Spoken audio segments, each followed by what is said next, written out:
Bonjour Olivier Bonjour. Besancenot, alors vous vous faites rare, on vous remercie de venir sur notre plateau ce matin. Alors c'est un 1er mai particulier, non pas forcément pour la journée des travailleurs, mais parce qu'il y en a qui n'étaient pas autorisés à travailler avant, boulangers, fleuristes, artisans je précise, qui vont pouvoir travailler avec des salariés. Alors déjà votre réaction par rapport à un projet de loi qui n'est pas encore discuté, mais qui s'applique apparemment dès aujourd'hui.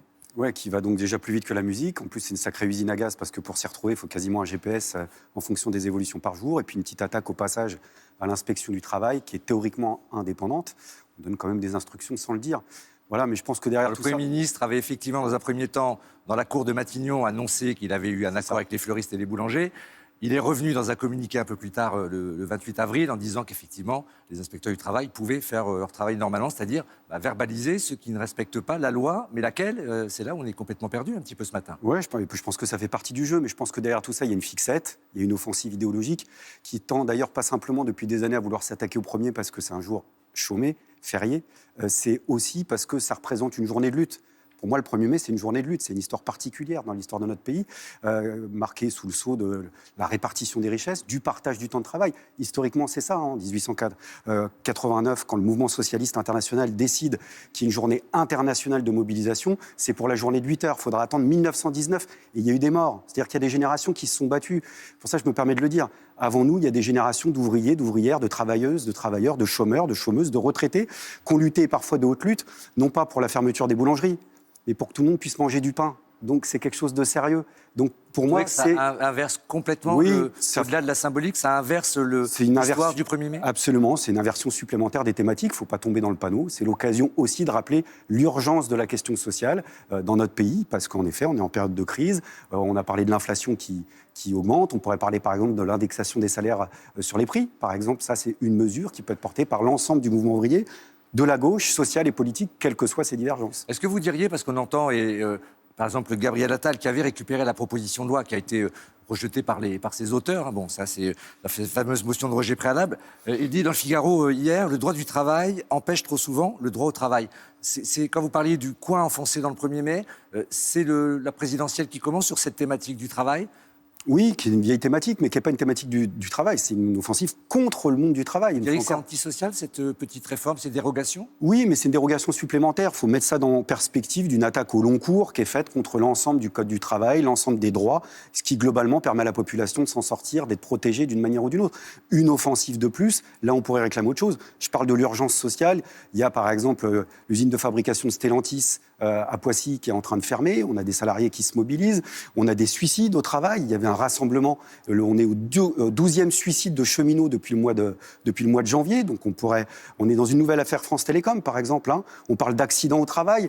Il y a 100 000 jeunes de moins de 25 ans qui sont victimes d'accidents du travail. Il y a des jeunes qui meurent au travail. C'est aussi un fléau malheureusement bien français. Donc tout ça, c'est des thématiques qu'on devrait traiter sérieusement. Et le 1er mai, ce qui reste en travers de la gorge de la classe dominante, c'est qu'en fait, on se mobilise.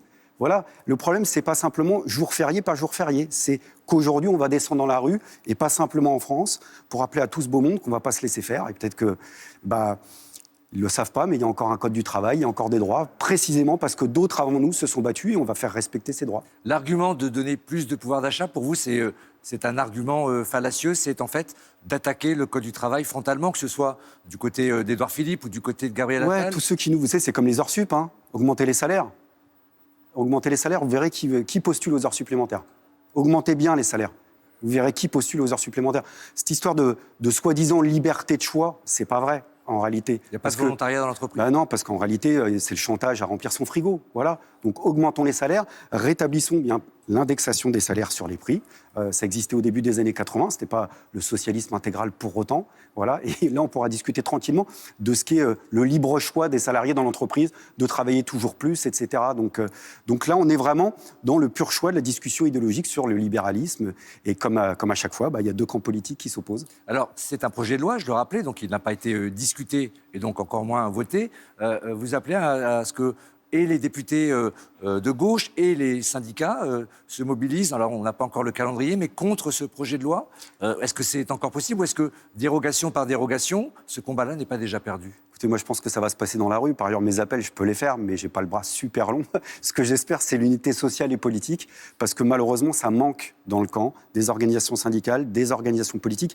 Il y a des discussions, il y a des désaccords, et des désaccords réels, mais on devrait être capable de faire front quand on voit qu'en face, précisément, ça s'organise, que ça soit sur ce projet de loi ou plus généralement sur une revendication phare. Je parlais de l'histoire du 1er mai, c'est le partage du temps de travail. Historiquement, la question de la réduction du temps de travail, c'est une revendication qui a plus le vent en poupe, mais pendant très longtemps, elle était portée de manière assez hégémonique au sein du mouvement ouvrier.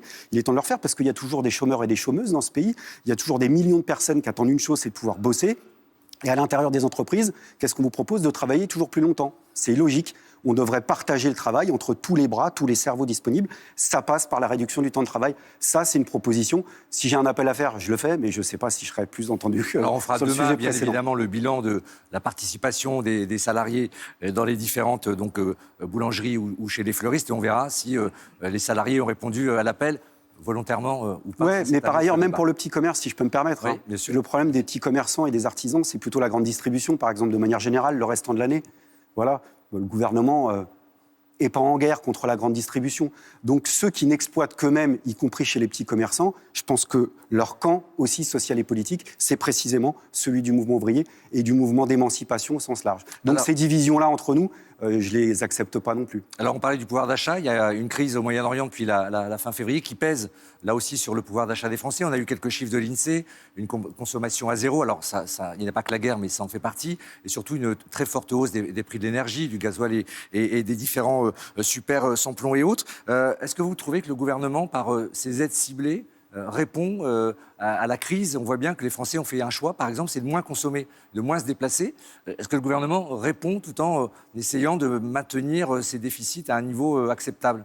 Est-ce que ce choix est le bon ou pas pour vous? Non, évidemment, je ne le pense pas. Je pense que par ailleurs, la réponse est dans votre question, c'est-à-dire que la population est obligée de bricoler pour s'en sortir avec un groupe qui est un groupe de profiteurs sur la guerre, qui s'appelle Total. Donc à un moment, il va falloir mettre les pieds dans le plat, taper un bon coup dans la fourmilière. Ce groupe-là ne paye quasiment pas d'impôts. Il y a une étude de l'économiste Gabriel Zucman qui vient de mettre un petit peu... Célèbre Gabriel Zucman. Voilà, qui vient de mettre un peu son nez dans la comptabilité de Total. Donc que ça soit Total ou autre chose, il y a un problème de transparence publique. Total dit qu'il redistribue à sa façon en plafonnant... C'est ça, à sa façon. Voilà, en plafonnant et en continuant ce plafonnement. Mais avec ça, pour vous, ce plafonnement-là, c'est pas... Voilà, disons qu'il y a ce genre de plafond où vous êtes sûr que vous n'aurez plus les deux pieds sur le plancher parce que c'est quand même des plafonds très très hauts. Et quand on met en relation de ce qu'est le profit total, donc bénéfice record de 5 milliards, là, sur le premier trimestre... Plus 50% par rapport à exactement, plus 50%, donc plus de 3 milliards de dividendes, c'est-à-dire la part pure de la spéculation, avec des opérations qui ont été faites au mois de mars, qui ont été démontrées aussi par la presse,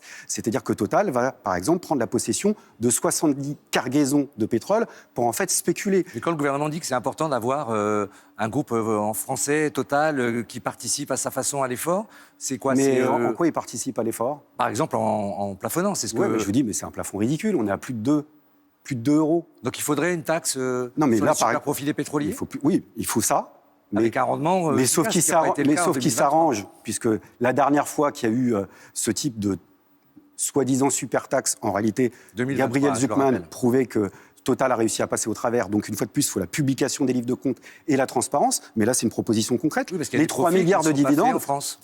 Les pouvoirs publics devraient réquisitionner les 3 milliards de dividendes, sous peine de réquisitionner publiquement Total. Total touche l'argent de nos impôts en prime de tous sans les payer. Total paye 0 € d'impôts certaines années, les bonnes années, et il y a des bonnes années, touche, c'est ATTAC, l'association altermondialiste qui le dit, 400 millions d'aides publiques, des ristournes, des abattements, des exonérations. Donc ça, pour moi, c'est du détournement d'argent public. Donc c'est bien beau de s'adresser à la majorité de la population en disant, vous allez faire des efforts. Commerçants, artisans, salariés, retraités, chômeurs, vous allez vous serrer la ceinture. Pendant ce temps-là, on a un gouffre qui se gave. 3 milliards de dividendes. Ils font quoi, les dividendes ? Ceux qui spéculent avec ça, ils travaillent plus, moins, ils ne travaillent pas. Ils récoltent de l'argent simplement en spéculant. Et donc, vous considérez que le gouvernement, par ses aides ciblées, protège aussi ce genre de comportement ? Mais le gouvernement, c'est le sponsor officiel de Total, ça serait, c'est le sponsor officiel de tous les grands groupes capitalistiques. Moi, je n'ai pas d'espoir politique vis-à-vis du gouvernement. Mon attente, ce serait que la gauche sociale et politique réagisse. Et plutôt que de s'empailler en permanence, qu'on remette par exemple au goût du jour, je reparle de l'historique du 1er mai, ce qui était la revendication phare des générations qui nous ont précédés, partage du temps de travail, partage des richesses. Et Total, si vous voulez, c'est l'exemple type de ce qu'est la décadence morale du capitalisme. Il y avait un pamphlet libertaire au 19e siècle qui s'appelait Le Père Pénard, parlait d'agioteurs et d'accapareurs. Total, ce sont des accapareurs et des agioteurs, des spéculateurs. Voilà. Et là, aujourd'hui, quand on prend la crise, la guerre, la catastrophe climatique, je pense qu'il serait temps de réquisitionner publiquement, dans un service public de l'énergie unifié, tous ceux qui se gaffent avec l'argent en plus de nos impôts. Alors, sans doute que ce sera un thème de la présidentielle, puisqu'elle est déjà lancée par certains. Votre regard sur ce qui se passe à gauche, est-ce que vous êtes, par exemple, à titre personnel, et membre du NPA, favorable à cette primaire de la gauche et des écologistes, où pour vous, il faut un candidat et éventuellement s'y rallier, par exemple Jean-Luc Mélenchon ? Moi, je pense qu'il n'y aura pas de dénouement technique ou administratif par des bonnes solutions de désignation. Et je pense que plutôt que de bloquer sur le qui, à gauche, on serait bien inspiré de discuter du quoi et du comment. Voilà, c'est-à-dire discuter de... Il y a des désaccords politiques, il y en a des profonds. Des fois, on est capable de les sublimer. Je pense par exemple à ce qui s'est passé aux législatives avec le nouveau Front populaire. Et moi, je continue à penser que là, pour l'instant, tel que c'est parti, on court à la catastrophe, parce que la gauche politique se rend accro-dépendante au super-présidentialisme. Avec un nombre de candidats uniques. Alors là, c'est façon puzzle, hein, comme dirait Audiard. Si on est parti pour ça, c'est la catastrophe. Mais je crois à la possibilité d'un sursaut à la fois unitaire et radical et unitaire. C'est une ligne de crête, elle est compliquée à trouver, mais je crois à ça parce que je pense qu'il y a une bonne partie des électeurs de gauche, moi je fais partie de la gauche de rupture, bien entendu, mais qui ne se retrouvent pas dans la représentation telle qu'elle est partie pour l'instant. Donc là aussi, pour ça, il faut que la question sociale se réinvite, c'est-à-dire qu'il y a des centaines de milliers de personnes qui fassent irruption sur le devant de la scène politique et qui viennent bousculer un peu tous ceux et toutes celles qui pensent que en fait, ça se joue entre eux, individuellement, la France et le monde. Voilà, non, en fait, on joue collectif, en fait. C'est ça, je pense, l'ADN de la gauche sociale et politique. Il nous reste quelques secondes. Le NPA va se décider en juin. C'est ça. Est-ce que vous, à titre personnel, sans engager le NPA, vous seriez favorable, pourquoi pas, à rejoindre, s'il est candidat, a priori ça ne devrait pas tarder, à rejoindre Jean-Luc Mélenchon ? Alors ça, c'est bien tenté, mais là aussi, il y a une réponse dans votre question, c'est que je n'engage pas mon parti, je ne suis plus porte-parole de mon organisation, ni membre de sa direction, donc je suis un militant, et c'est l'organisation collectivement qui décidera de tout ça. Mais ce que je souhaite à titre personnel, c'est un sursaut unitaire et radical, les deux à la fois, de la gauche. Voilà, et j'espère, s'il y a un appel à être lancé, celui-ci. Merci beaucoup, Olivier Besancenot.